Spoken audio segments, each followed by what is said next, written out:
My name is Anthony Zwaga, and I'm here today because I have a story to tell.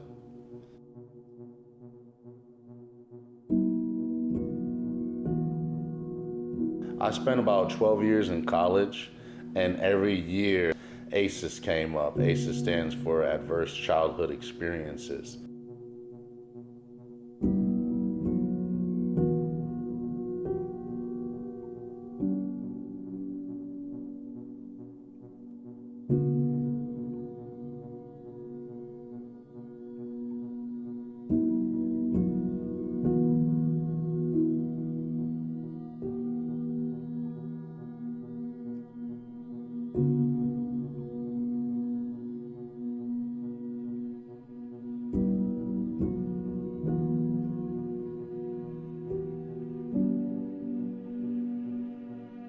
I was in a class, and they asked all the students in the class to line up, and so we all lined up side by side, and they asked us a series of questions, and if the question applied to you, you had to take a step back. They started asking us questions like, "Who here came from a two-family home? If so, stay here. If not, take a step back." And then the next question would be something like, who here's family owned their home and who rented? If you rented, take a step back. And so each question, I found myself taking a step back further and further from my classmates. And each step back, my heart dropped just a little bit because it was that much more apparent that where I came from is different from where they came from. And so we all went back to our seats, and the professor started explaining the negative outcomes of ACEs. The more these adverse childhood experiences you had, the more likely you are to become an addict, the more likely you are to experience mental health, the more likely you are to experience job instability. The one that hurt me the most is the more likely you are to die younger. They explained that every one of these ACEs can be attached to years off of your life.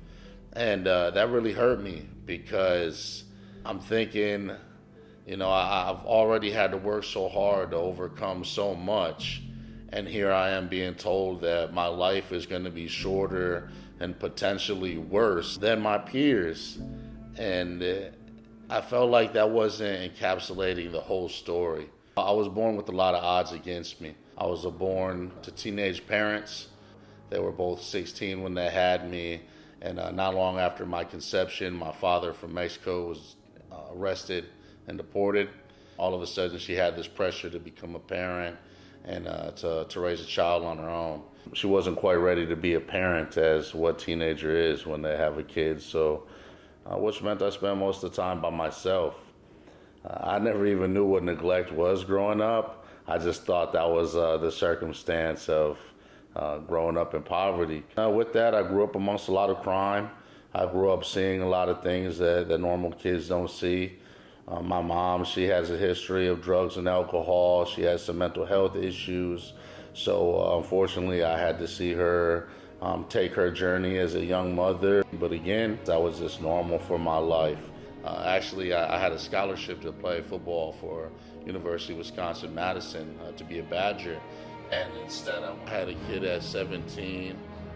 At 17 years old, I was facing 80 years in prison. I watched my son be born while I had an ankle monitor. And I very well could have went to prison for 80 years and never been around for his life. I beat the court.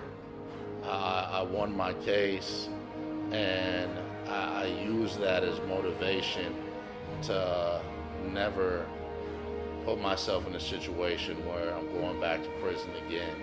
I actually joined the military after that, and I did have some symptoms of trauma and symptoms from the things I witnessed and experienced, and I consider myself blessed that I also came from a background of not being so proud that I can't say I need help, that I'm hurt. And so I got out the military. I spent a lot of years healing, a lot of years in therapy. That's kind of what leads me to want to talk about ACEs, because For the 12 years I was in college and I learned about ACEs, all I heard about was the negative outcomes. Not once does it speak on positive outcomes. Not once does it say that although you might have experienced the lowest of lows, these lowest of lows help motivate you to experience the highest of highs. If we focus on the negative, then a lot of the youth are going to continue to feel like they're destined for failure. They're going to have these self-fulfilling prophecies of negativity, and it's going to continue to hold them down. And oftentimes that leads to hopelessness.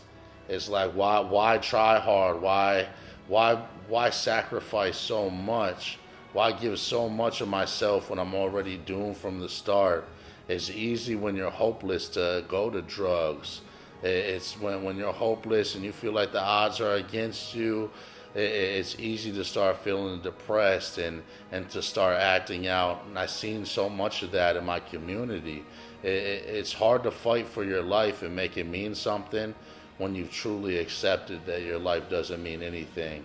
So again, my push, using myself as an example, I want to show people that, hey, you can overcome.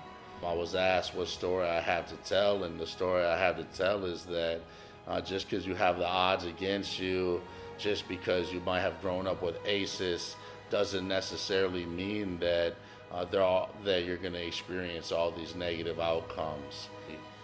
Right now, I'm currently a trauma therapist. I work with veterans and first responders. There's no way I would ever be able to have the confidence, the courage, and the strength to work with this population and see people at their worst times in their life and to meet them where they're at if it wasn't for my life and my own journey. I'm not proud of myself because of vanity or ego. I'm proud of myself because I made it out the mud, because I continue to work on myself, better myself, and uplift the people around me. I don't consider myself rich because of the money in my account, rather because of my family, because of my wife, my kids, and because I'm blessed to wake up with breath every day.